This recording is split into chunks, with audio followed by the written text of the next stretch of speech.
봄이 화창한데 코로나 역병이 진정될 기미를 보이지 않습니다. 1918년 스페인 독감이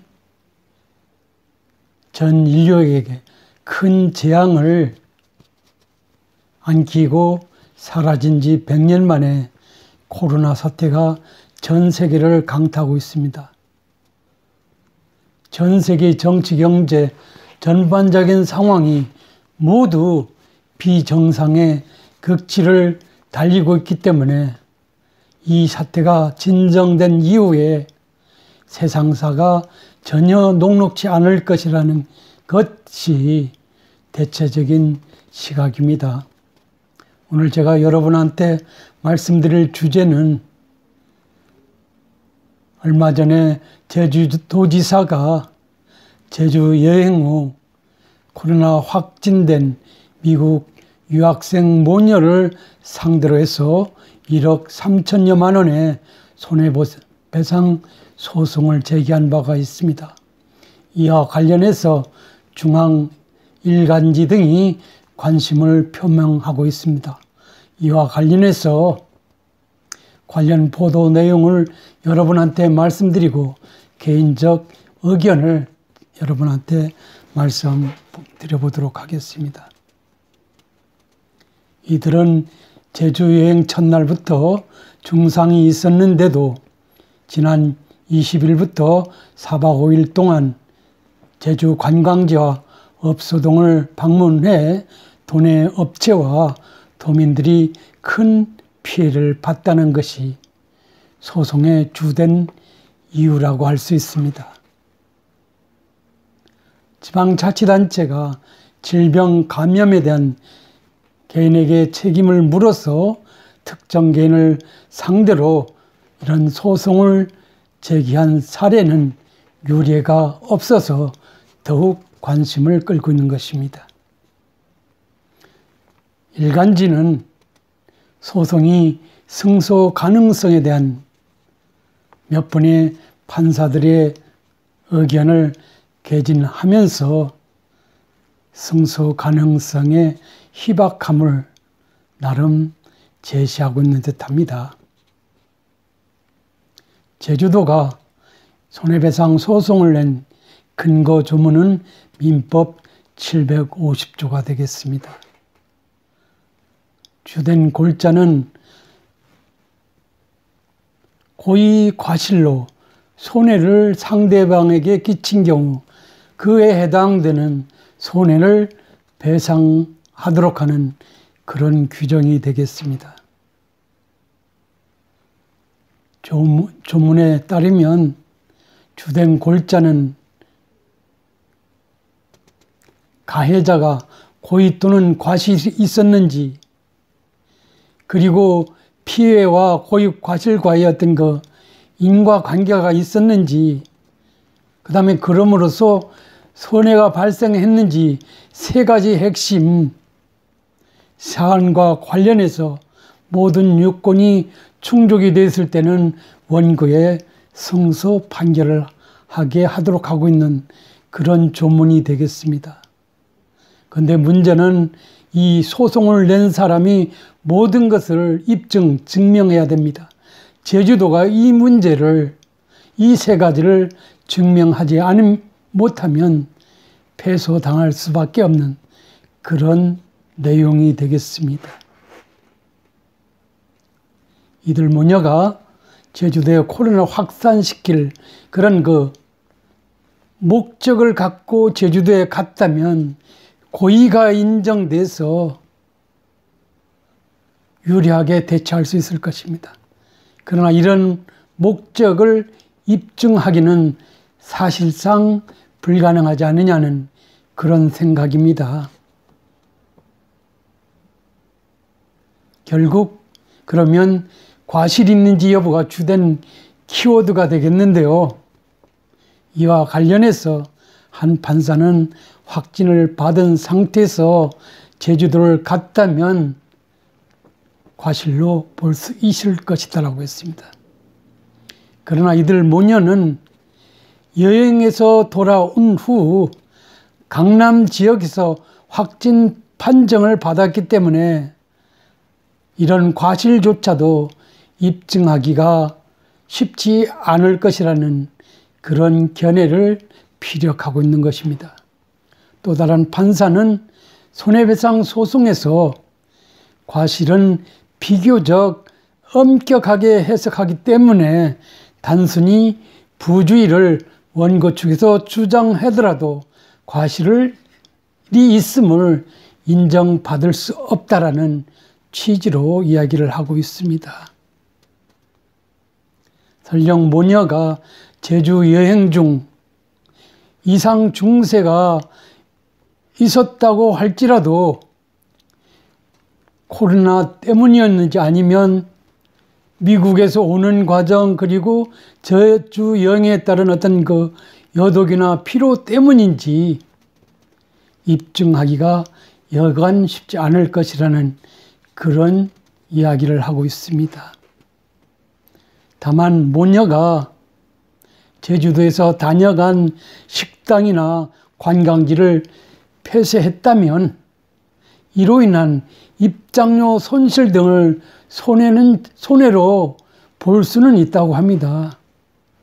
그러나 문제는 손해배상 소송이 핵심 요소라고 할 수 있는 고의성이나 과실이 입증되지 못한다면 설령 이런 손해가 발생하더라도 모녀에게 응당한 책임을 물을 수 없다는 그런 점이 되겠습니다.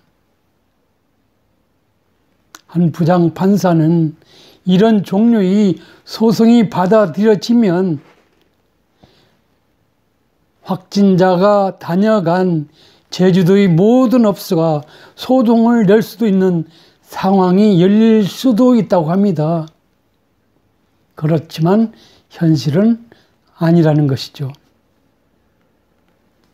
그간 국내에서 감염병 관련 소송으로는 환자들이 병원 수혈 과정에서 슈퍼박테리아나 C형 간염 등에 감염됐다며 병원을 상대로 낸 손해배상 소송들이 주종을 이루어왔다는 것입니다. 의료기관을 상대로 한 소송은 법원이 인과관계에 대한 환자의 입증 책임, 또 원고의 입증 책임을 완화시켜주고 있다는 것입니다. 무슨 말이냐면 환자가 수혈 이후 증상이 발현됐다라는 그런 사실만 입증하면 병원이 취급 과정에서 과실이 있었음을 증명하지 못하면 응당 병원이 손해배상 책임을 져야 한다는 식으로 판례가 형성되어 왔다는 것입니다. 하지만 이번 제주도가 제기한 소송의 경우는 의료기관이 아닌 개인을 상대로 한 것이어서 제주도가 모든 요소, 고의 또는 과실, 인과관계, 손실이 발생 여부를 증명해야 한다는 그런 막중한 책임을 부담할 수밖에 없다는 점이 되겠습니다. 이로 인해서 법조계에서는 소송이 화제 성과는 별도로 유의미한 결과를 얻어내기는 힘들 것이라는 그런 견해가 우세한 것으로 알려져 있습니다. 무슨 말이냐면 제주도가 승소할 가능성은 희박하다. 다만 언론에 집중 보도된 그런 유의미한 사실만이 드러나게 된다는 그런 말이 되겠습니다. 저는 지난 3월 28일 제 페이스북에 제주신보 기사를 인용해서 제주 당국이 4박 5일 제주 여행을 하고 돌아간 후 코로나 확진을 받은 유학생 일행의 미필적 고의에 의한 손해배상금 1억 원 청구 보도라는 요지로다가 나름 제 의견을 올린 바가 있습니다. 무슨 말이냐면 제주 관문 들락거릴 때, 즉 김포에서 출발 시와 제주 도착 시에 공항에서는 체크는 안 돼 있는지, 인과관계나 국가나 지방자치단체 감염병 관리에 미흡하거나 소홀한 점이 없었는지 검토가 됐는지 여부가 먼저 확인될 필요가 있다라는 그런 이야기를 남긴 바가 있습니다. 그러면서 일전에 서울시장, 경기도지사 똑같은 법적 조치 운운하다가 용두삼이 돼버렸는데 구체적인 인과관계라든지 자초지종을 파악하지 않고 소송 제기했을 경우에는 문제가 발생할 수 있다라고, 소위 포퓰리스트로 드러날 수밖에 없다라는 그런 의미로 제가 페이스북에 올린 바가 있습니다. 여차하면 그렇게 될 가능성이 커졌다고 보지 않을 수 없습니다. 앞에서 제가 말씀드린 대로 중앙일간지가 고의 입증도 사실상 불가능하다는 취지로 보도하고 있는 것입니다. 부주의를 괄실로 보기 어렵다는 논의가 우세하다는 입장을 견지하고 있습니다. 아마도 제가 여러분한테 말씀드렸던 미필적 고의도 마찬가지일 거라고 보아집니다. 특히나 국가 차원에서 법에 따라서 자가격리를 강제하지 않았다는 그런 점이 한 언론 보도를 통해서 알려진 바에 비추어 제주도가 승소할 가능성은 전혀 간단해 보이지 않습니다. 개인적으로는 이런저런 주장을 다 묶어서 판단해 봤을 때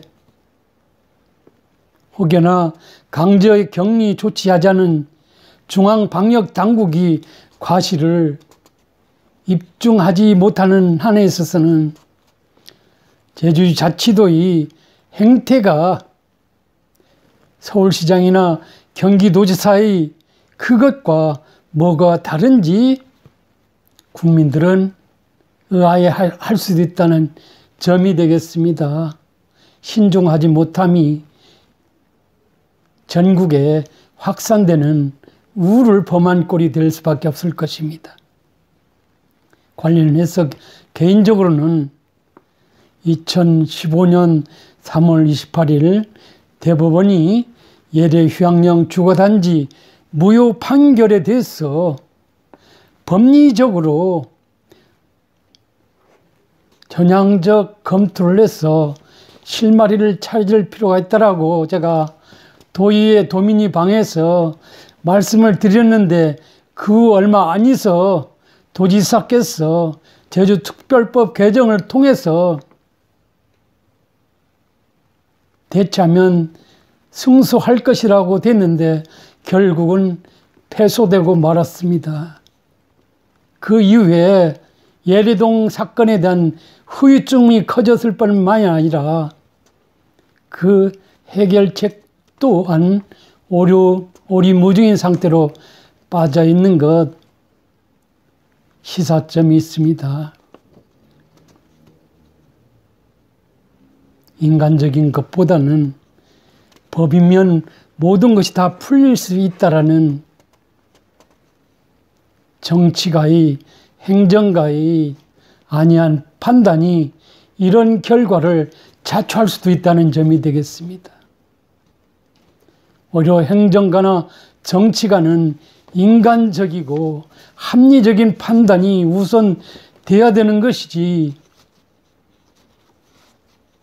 법이라는 것은 국민이 국가나 행정을 상대로 해서 자신이 권익 구제를 위해서 불가피하게 우선 선택할 수밖에 없는 그런 수단이라는 점을 생각한다면 제주도 차원에서 이번 사건을 소송을 통해서 다루어서 승소해가지고 그 손해배상금을 나누겠다는 그 발상 자체에 감염병 이 사태가 인간적 측면에서 대단히 우려되는 상황이 지속되고 있다는 것을 생각해 본다면 과연 제주도는 행정위 본분 포커스를 어디에 두고 일하고 계시는지 좀 궁금하기 짝이 없다는 그런 말씀을 드려보겠습니다. 여러분은 어떻게 생각하십니까? 감사합니다.